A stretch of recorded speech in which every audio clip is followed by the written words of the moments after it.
오늘 우리에게 주시는 하나님의 말씀은 이사야서 2장 1절에서 3절까지 말씀입니다. 이사야서 2장 1절에서 3절까지 말씀 함께 봉독합니다. 아모스의 아들 이사야가 받은 바 유다와 예루살렘에 관한 말씀이라. 말일에 여호와의 전에 산이 모든 산 꼭대기에 굳게 설 것이요 모든 작은 산 위에 뛰어나리니 만방이 그리로 모여들 것이라. 많은 백성이 가며 이르기를 오라 우리가 여호와의 산에 오르며 야곱의 하나님의 전에 이르자.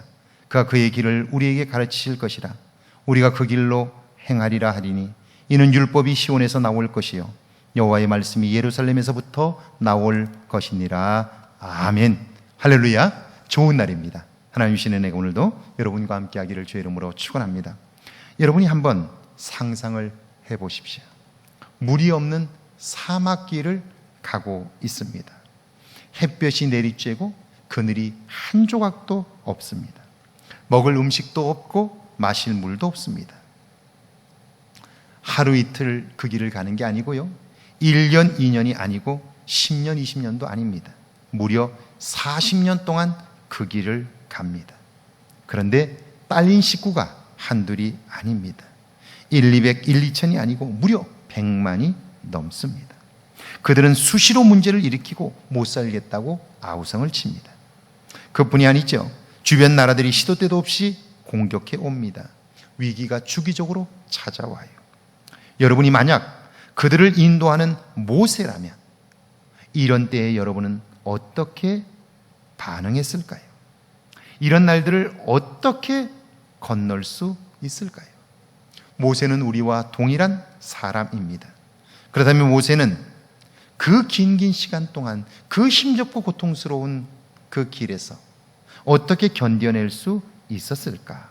성경은 그 비결을 이렇게 말씀합니다. 모세가 회막에 들어갈 때에 구름 기둥이 내려 회막문에 서며 여호와께서 모세와 말씀하시니. 모세는 하루하루 일과가 끝나면 만남의 텐트라고 하는 회막에 들어가 하나님과 대면했어요. 그래서 하루 있었던 일들을 다 아뢰고요 내일 어떤 일이 있을지 몰라요. 그래서 하나님께 여쭙고 하나님이 말씀하시는 것을 듣고 준비하고 그리고 기도하며 하루를 마감하고 오늘 인도하신 하나님께 감사로 마감하고 내일 새 일을 이루실 하나님에 대한 기대감으로 잠자리에 들고 하루하루를 살아감으로 40년의 여정을 마칠 수 있었다 하는 거예요.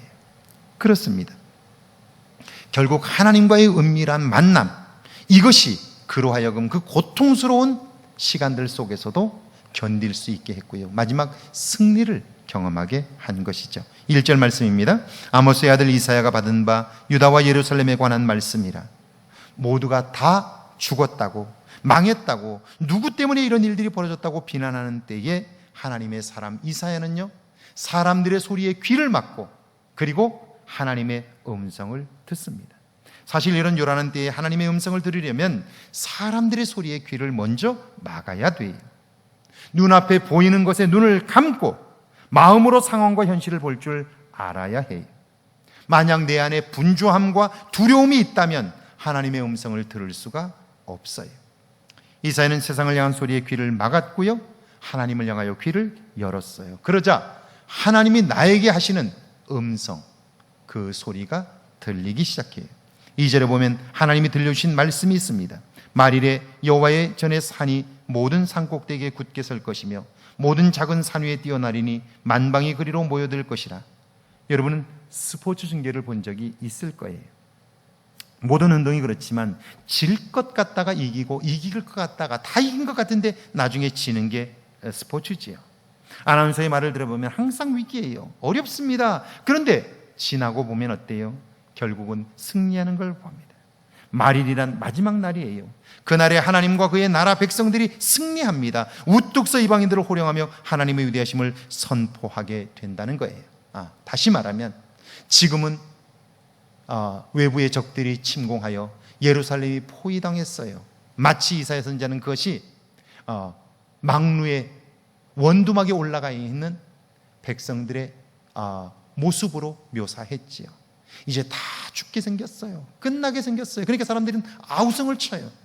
그런데 하나님은 이사야에게 말씀하시기를 어렵고 힘겨운 과정들은 있지만 그러나 기필코 너희가 승리하게 될 거야. 이렇게 말씀하시는 거예요. 자, 보세요. 하나님의 이 음성을 들은 사람만이 좌절하고 절망하는 그 백성들, 누구 때문이라고 원망하는 사람들에게 소망의 말을 전할 수 있는 거예요. 현실을 아무리 잘 분석한다고 해도 그 분석을 통해서 소망은 나오지 않습니다.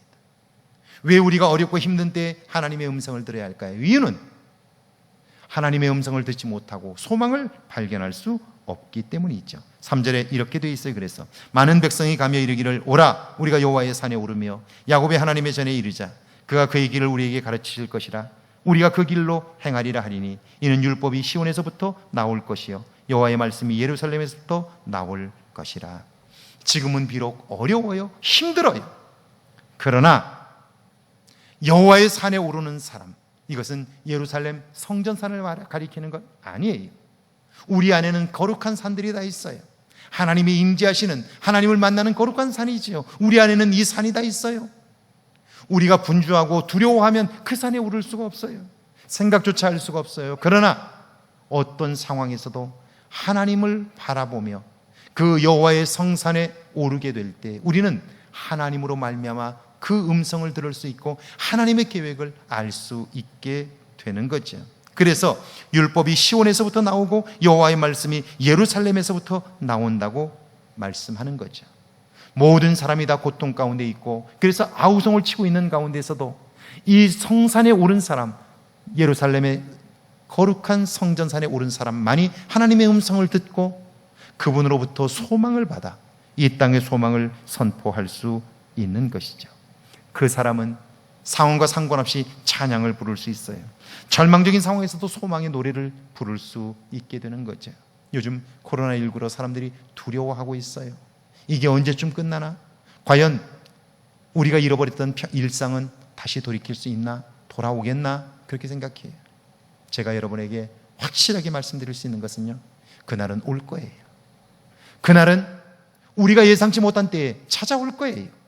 문제는 이 어려움을 통과하면서 우리는 이때에 여호와의 성산에 오르는 법을 배워야 돼요. 하나님의 음성을 듣는 법을 배워야 돼요. 그러면 그날이 올 때 그때부터 우리의 삶에는요, 날마다 새로운 소망이 충만하게 되고요, 사람들이 우리를 볼 때마다 저는 참 우리와는 다른 사람이라고 그렇게 말할 거예요. 사랑하는 여러분, 어려울수록, 어둠이 깊을수록 새벽이 밝은 거예요.